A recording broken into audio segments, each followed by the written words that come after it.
Welcome to the story Real Korea.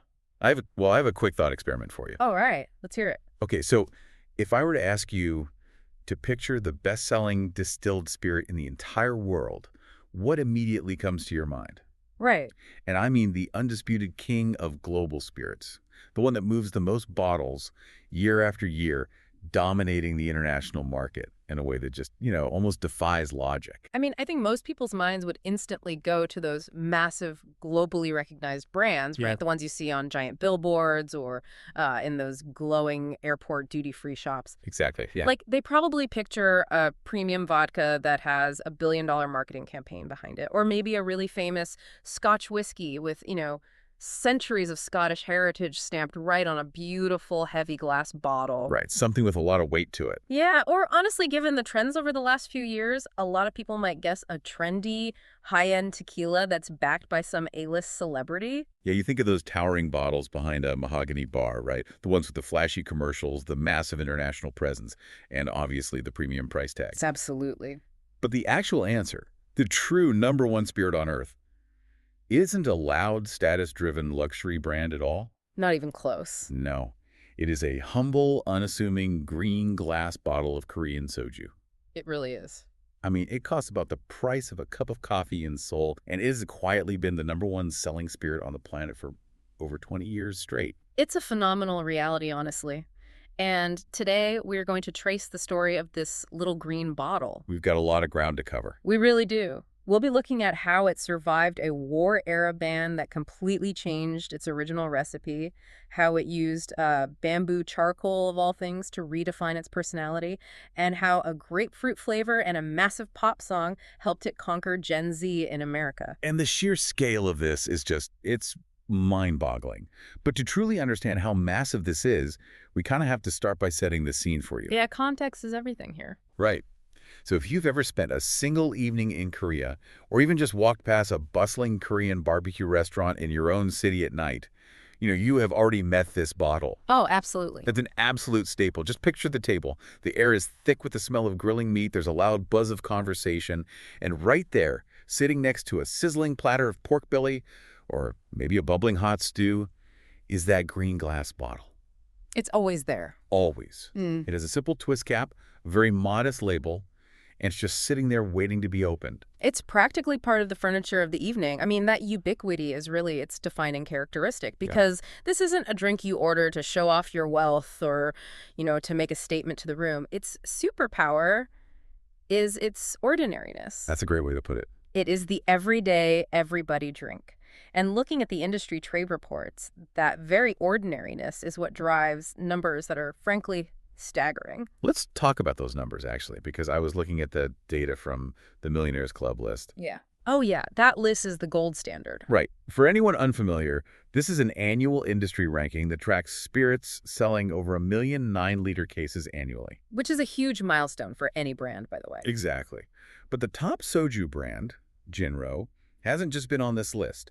It has topped this list, sitting at number 1 every single year since 2001. Over 2 decades of unquestioned dominance. It's wild. And the volume is what really sets it apart from literally anything else on the market. We're talking about Jinro selling on the order of 100 million cases a year. Wait, 100 million? Yes, 100 million cases. And to put that into physical perspective for you, a standard case is 9 liters. Okay. So we are talking about 900 million liters of this specific soju flowing through the global market annually. That is just, I can't even picture that much liquid. It's an ocean, and that volume is roughly 3 times the amount of the world's second-place spirit. 3 times. So they aren't even winning by a narrow margin. Not at all. Jinro is outselling household name giants like Smirnoff, Johnny Walker, Bailey's, and it's beating them by an absolute landslide. It really is. You have these massive conglomerates with near infinite marketing budgets, and they're just getting lapped by this localized, inexpensive green bottle. Well, it's a volume driven by daily, widespread consumption rather than luxury margin. Yeah, that makes sense. Because when you look at the business model of premium spirits, it's all about selling fewer bottles at a much higher margin. Like a $200 bottle of scotch. Exactly. So Wow. Jew operates on the exact opposite end of the spectrum. It relies on hyper-frequent, low-margin transactions. It's the undeniable backbone of the industry. operating in plain sight but completely without the ego of those marquee names. It's kind of like that incredible character actor who's in literally every single movie you watch. Oh, I love that comparison. Right. Like, Right. they're never the leading man, they're never on the giant movie poster in Times Square, but somehow, behind the scenes, you find out they secretly own the entire Hollywood studio. That is exactly what it is. Yeah. But here's the paradox that really stood out to me. If it's moving 100 million cases, why does it feel like a secret outside of Korea? That's the big question. Like, how does a brand maintain that modest, everyday identity without eventually trying to, I don't know, premiumize itself? Yeah, you'd think so. You'd think at some point the executives would say, hey, we're #1 in the world. Let's put this stuff in a crystal decanter and charge $100 for it. Well, that paradox is exactly what makes the history of this drink so compelling.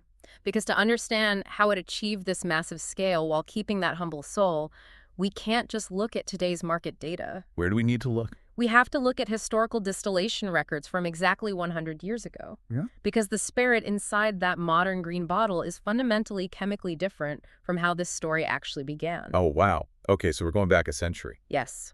Back to 1924, which is the year a distillery was founded in Korea that would eventually become the giant we know today as Jinro. And I actually love the poetry behind that brand name. It's beautiful, isn't it? It really is. Jin means real or true, and ro means dew. So it translates to real dew. Real dew. It evokes this image of purity, like a quiet, pristine morning in the mountains. But looking at the notes on these early distillation logs, the liquid inside those original bottles was basically the exact opposite of a gentle morning dew. It was a stark contrast, to say the least, because traditionally, soju was a distilled spirit that was deeply tied to local agriculture. It was primarily distilled directly from rice. Okay, rice. That makes sense for the region. Right. But the most crucial detail in these 1924 records is the alcohol content. Traditional soju was a very potent, harsh spirit. It typically sat in the mid-30s% range for alcohol by volume. Wait, mid-30s. Yes, around 35%. That completely changes the context. Yeah. I mean, when you drink from the green bottle today, it's pretty smooth and easygoing. But a 35% ABV rice spirit, that is essentially a fiery moonshine. Exactly. It had a serious kick. Because when you distill rice in a traditional pot still, you retain a lot of what are called congeners. Congeners. What are those exactly? So they are these complex chemical compounds, like heavy alcohols and esters, that are produced during fermentation. Oh, okay. And in a pot still, those congeners carry over into the final liquid. They are what give the spirit its distinct, robust flavor, but they also give it that intense, burning bite. Ah, I see. So this was a heavy-hitting liquor. You didn't just casually knock back a 35% pot-distilled rice spirit. You really had to brace yourself for it. That makes total sense chemically. Yeah. Like you said, a traditional pot still doesn't strip away all the character of the base grain the way modern industrial stills do. Precisely. So this original 1924 soju would have been thick, highly flavorful, and incredibly strong. Yes. And I'm assuming that since it was made from rice, its production was entirely dictated by the local harvest cycles, right? Highly regional and highly dependent on the agricultural yield. Each village or region might have its own slight variation depending on the specific rice crop and the local water source. Like a terroir, almost. Exactly like terroir. It was a robust, serious liquor, deeply woven into the agrarian lifestyle of the time. Okay, so you have this strong traditional rice spirit in 1924. And if things had just progressed naturally, we might still be drinking that fiery 35% liquid today. We probably would be. Right. It would probably be viewed similar to a smoky mezcal or a heavy rum agricole. Yeah. So what stopped that trajectory? Wow. Because something obviously took this from a strong regional farmer's drink to the mass-produced lighter green bottle we have now. What stopped it was an absolute existential threat to the entire industry. An existential threat. Yes. To find out why the recipe changed so drastically, we have to look at government archives from 1965. This is arguably the most critical turning point in the entire history of the spirit. What happened in 1965? In 1965, the South Korean government passed a sweeping law that made it entirely illegal to distill soju from rice. An outright ban on the core ingredient of the national drink. An outright ban. That is a staggering level of government intervention. You don't just ban a cultural staple unless something catastrophic is happening. Right, and looking at the macroeconomic data from South Korea in the 1960s, you can see exactly why they did it. Yeah, the country was in the post-war era, right? Yeah. Deep in the process of rebuilding from absolute devastation. Exactly. And because of that, they were facing critical food shortages. Rice wasn't just a commodity to them, it was the absolute lifeblood of the nation's diet. It was essentially currency. It really was. So the government looked at the agricultural output and made a very stark, pragmatic calculation. Rice was simply too precious to drink. Wow. You couldn't have distilleries consuming massive quantities of the primary food source to make alcohol when the general population was struggling with food insecurity. It's purely a matter of national survival. Precisely. But wait, if I'm running a distillery in 1965, my entire business model just became illegal overnight. Pretty much, yeah. I can't use my base grain. How does the industry even survive that? They must have had to completely re-engineer their entire production process. They executed a massive industry-wide pivot, and this is where we see survival forcing radical innovation. What did they do? Well, distillers had to find alternative, cheaper starches that weren't as critical to the daily food supply. According to the production archives, they turned heavily to ingredients like sweet potato and tapioca. Sweet potato and tapioca. But you can't just throw sweet potatoes into a traditional pot still and expect it to taste anything like the rice soju people were used to, right? No, not at all. The fermentation and the distillation chemistry would be entirely different. You're absolutely right, and this is where the fundamental nature of the spirit was completely rewritten.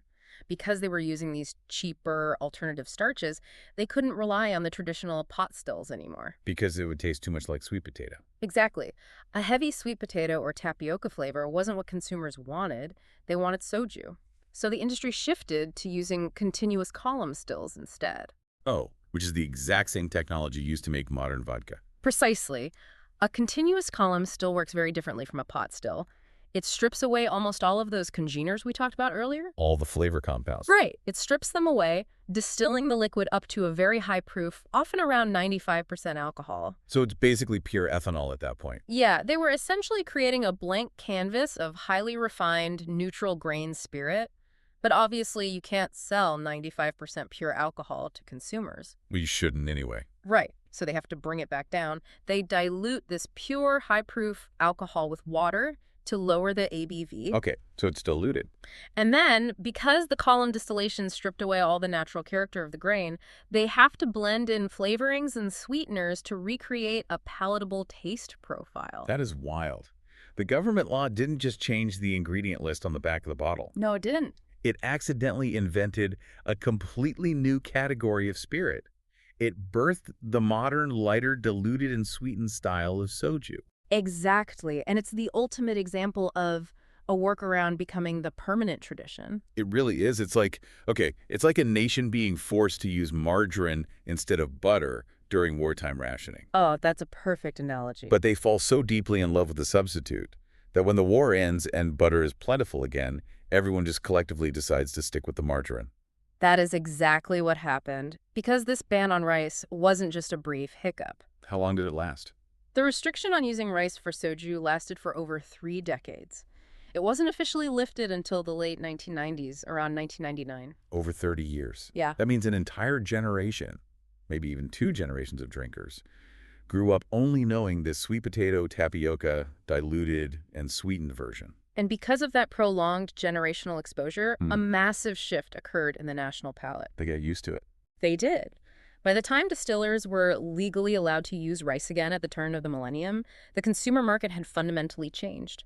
They had grown accustomed to the lighter, slightly sweeter, more neutral profile of the diluted style. Wow. The original fiery 35% rice soju was now the outlier. The scarcity permanently reshaped the culture's taste. That really did. I mean, even today, while you can find premium, traditionally distilled rice soju on the market, the stuff moving 100 billion cases a year is still based on that post-1965 dilute and blend methodology. Exactly. But wait, even with that lighter profile, the ABV was still hovering around 25% for a long time, right? Yes, 25% was the standard for decades. So what finally caused the industry to drop the alcohol content even further and truly create the modern, ultra-smooth green bottle we know today? Well, to understand that final shift, we have to look at another massive crisis. Another crisis. Yeah.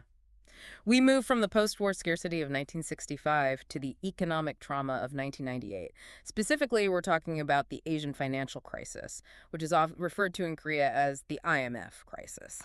The IMF crisis. Looking at the economic analyses of South Korea in 1998, it's really hard to overstate how brutal this period was. It was devastating. Businesses were collapsing, massive conglomerates were going bankrupt overnight, unemployment was absolutely skyrocketing. I mean, people were literally donating their personal gold jewelry to the government to help pay off the national debt. It was a collective trauma. The national mood was incredibly tense, anxious, and just exhausted. And into this incredibly bleak economic and emotional landscape, Jinro decides to make a massive strategic bet. They did. On October 19, 1998, they launched a brand new product into this tense environment. It was a brand new soju called Chamisul. Which seems completely counterintuitive. Right? Really does. Launching a new consumer product during a historic recession, people are tightening their belts. How do you convince them to go out and buy a new liquor? You do it by fundamentally changing the physical product to match the psychological needs of the moment. Okay, how so? Jinro introduced a major production breakthrough with Chamisul.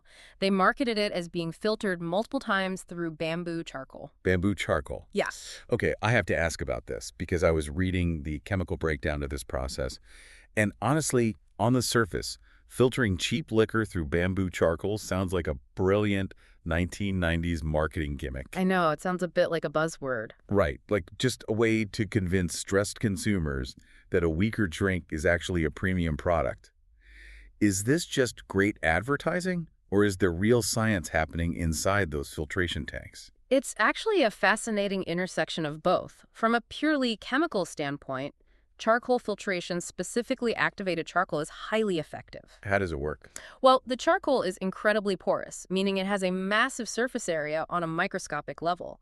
When the alcohol passes through it, the carbon atoms bind to the larger, heavier molecules in the liquid. Ah, so it's filtering out the impurities. Exactly. It traps organic impurities, specifically things like higher alcohols and fusel oils that are natural byproducts of fermentation. And those are the things that cause the burn. Exactly. Those are the compounds that give cheap liquor its severe burning sensation in the throat. And they're also largely responsible for severe hangovers. Oh, wow. By running the soju through bamboo charcoal, Jinro was physically stripping out that burn, creating a remarkably clean, smooth finish. So the science backs up the marketing. They are literally smoothing out the harsh edges of the liquid. They are. But the charcoal filtration was only half the equation. Right, because they also mess with the alcohol content. And that was the real gamble. Prior to 1998, there was an unspoken, rigid rule in the Korean market that soju had to be around 25% ABV. That was the established baseline. Yes, that was what constituted a proper bottle. But Chamisul broke that floor. They launched with an ABV in the low 20s, around 23%. That is a massive risk. If the cultural standard is 25% and you launch at 23, you risk consumers rejecting it outright. They might feel like they're being cheated. You know, like the company is just watering down the product to save money during a recession. You absolutely run that risk. Unless you frame the lower ABV not as a loss of strength, but as a gain in purity. This is where the marketing genius kicks in.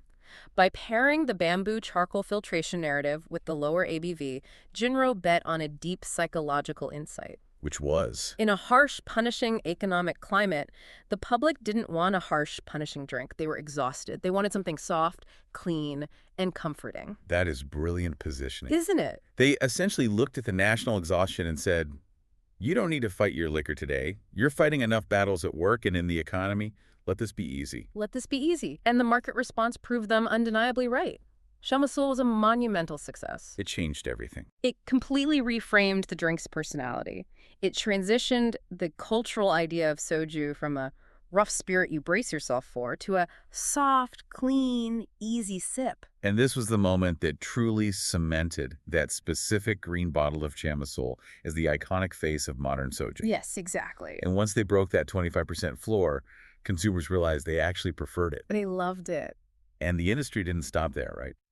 Over the following decades, the ABV continued to drift downward. It did. Today, the standard green bottle you find on a table is typically around 16% ABV. 60%. Yeah, it's a fascinating evolution. From the mid-30s in 1924 to 25% before the IMF crisis, down to 16% today, the drink literally got softer as the country modernized. But this introduces a really interesting behavioral shift. How so? Well, you cannot drink a 16% spirit the way you would sip a tiny glass of a 40% whiskey or a 35% traditional rice soju. Oh, right. Definitely not. Because it goes down so easily, the consumption speed naturally changes.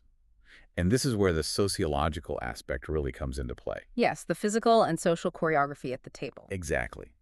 Because if you're drinking something that smooth, the culture has to build in mechanisms to regulate it. And that choreography is perhaps the most beautiful and unique aspect of this entire story. I agree. The culture surrounding the consumption of soju is just as vital as the liquid itself. It's governed by a very specific set of mandatory social rules and etiquettes that dictate exactly how you interact with the people around you. Let's break down the mechanics of those rules. So, if I am sitting at a table in Seoul tonight and a green bottle arrives, what is the very first thing I need to know? The absolute golden rule is that soju is a communal drink. Okay. It is almost never consumed solo. The entire purpose of the bottle is to act as the social glue of the meal. And the physical manifestation of that rule is the pouring ritual. Which You never, ever pour your own glass. never pour your own glass. No. Which is deeply contrary to a lot of Western drinking culture. Very much so. In the West, you might buy around for the table, but you generally manage and pour your own drink. You take care of yourself. Right. But in Korea, you pour for others and they pour for you. It creates an immediate physical bond of reciprocity. Exactly. But it goes deeper than just pouring. There is a strict hierarchy of respect built into the gestures themselves. How does that hierarchy physically manifest at the table? Well, generally, the youngest person at the table takes on the responsibility of serving. They will pour for the elders or the most senior people first. Okay. And the way you hold the bottle and the glass is highly codified. When you are pouring for someone senior to you, you use your right hand to hold the bottle, while your left hand lightly supports your right wrist or forearm. Ah, it's a full-body gesture of respect. It is. You're using both hands to present the drink. And I assume the receiving of the drink is just as formal. Exactly. When you are receiving a pour from an elder, you must hold your small glass with two hands. Two hands, okay. And often, when it's time to actually take the sip, you will slightly turn your head and upper body away from the elder as a sign of deference. That is so deeply ingrained. Yeah. And looking at this from a sociological perspective, I really love the phrase you used earlier in your notes. Oh, the choreography of attention. Yes, deconstructing this as a choreography of attention.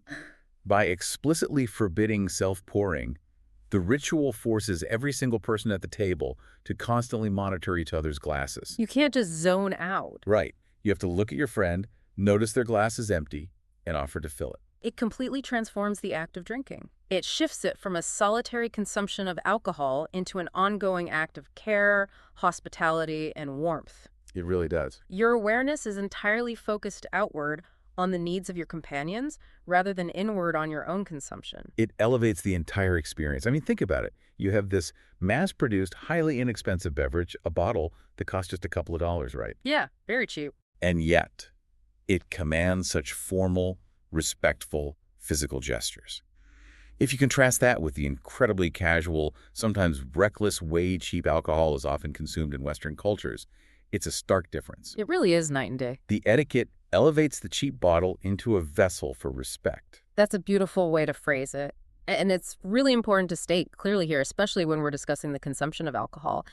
This entire framework is fundamentally about connection, not excess. Right. The ritual is designed to naturally encourage pacing oneself because you are constantly looking after the people at your table. You are acutely aware of how much is being consumed. You're taking care of each other. Exactly. And it is perfectly fine and increasingly common in modern corporate culture there to abstain from alcohol entirely or to just toast with water. The gesture is what matters. Exactly. The point of the two-handed pour and the shared bottle is the company, not the liquor itself. The connection is the product. Now, this deeply traditional communal ritual was highly respected, and it absolutely carried the brand through the early 2000s, solidifying its place as the undisputed king of the domestic market. Unquestionably. But here is the challenge that every legacy brand eventually faces: aging demographics. Yes. The inevitable hurdle. Right, because this very traditional hierarchical pouring ritual was deeply associated with middle-aged corporate culture. It was. So to capture the attention of a brand new, younger generation, Soju was about to undergo its most colorful transformation yet. Yes, and looking at the market data from roughly 2015, we see the beginning of a massive seismic shift in the industry. 2015. That is the year soju got sweet. The fruit wave. The fruit wave. Okay, talk me through how this started, because adding fruit flavor to a highly traditional national spirit seems like a no-brainer now, but it must have been a huge shock to the system at the time. Oh, it was a highly calculated risk, but it paid off astronomically. What happened first? Around 2015, the market saw the introduction of fruit-flavored sojus. The flavor that truly broke through the market first and proved the concept was a citron flavor. Citron. But the one that absolutely shattered the ceiling and became a blockbuster sensation was the Chamisul grapefruit flavor. Grapefruit? Yes. And in Korean, the name poetically translates to something along the lines of grapefruit on the dew. Grapefruit on the dew. That is, they literally took the original 1924 poetry of Real Dew and painted it pink. They really did. And looking at the timeline, the grapefruit flavor just opened the floodgates. I can imagine. Suddenly, there was an absolute explosion of flavors hitting the shelves. Green grape, plum, peach, apple, strawberry. The ubiquitous green bottle was joined by a rainbow of vibrant caps and labels. But this wasn't just about adding a splash of artificial flavoring to the existing 16% soju, was it? No, they changed the underlying formula again. Really? And this is where the strategic brilliance of the fruit wave lies. These fruit sojus were formulated at an even lower ABV than the standard green bottle. Hello. Typically, they sit around 13% alcohol. 13%, wow. We have officially moved out of the realm of hard liquor and into the territory of strong wine. Exactly. By dropping the ABV to 13% and adding the sweet fruit flavors, they created a product that was sweeter, significantly softer, and highly approachable for someone who might not like the taste of traditional alcohol at all. Let's analyze the demographic shift this enabled, because it was profound. Yeah, who are they targeting? Well, for decades, the dominant cultural image of soju was inextricably linked to older men. Right. It was the drink your dad or your uncle ordered after a long day of work, sitting at a barbecue joint with his tie loosened, complaining about office politics. Yeah, it was a masculine, working class, or middle-aged corporate staple, deeply tied to that hierarchical pouring culture we just talked about. Exactly. So how did a 13% strawberry soju change that? Well, I imagine it completely changed the vibe. It successfully and rapidly decoupled the spirit from that uncle image.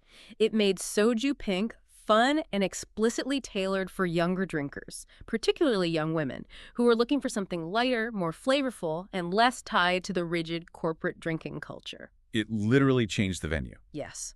Suddenly, soju wasn't just for the smoky barbecue restaurant. It was for college parties, picnics by the Han River, trendy bars. But surely this caused some cultural friction, right? Oh, of course. Did traditionalists or older generations push back on this? I mean, was a 13% strawberry beverage seen as a betrayal of the Real Dew legacy? Some certainly felt that way. Because I can just imagine a grandfather who remembers the harsh 35% rice soju looking at a pink grapefruit bottle and wondering what on earth happened to the national spirit.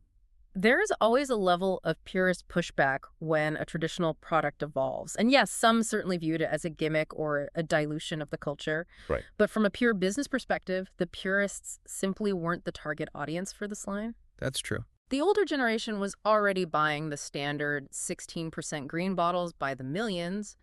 The fruit wave wasn't about replacing the original, it was about expanding the footprint into untapped demographics. And more importantly, this lighter, sweeter, fruit-forward style was engineered perfectly to do something the traditional green bottle had always struggled to do. What's that? Travel beyond Korea's borders at massive scale. Oh, absolutely. The fruit wave proved to be the perfect Trojan horse. This sweet, low ABV formula was exactly what a new generation sitting halfway across the globe was unknowingly waiting for. Exactly. And this brings us to the current global landscape.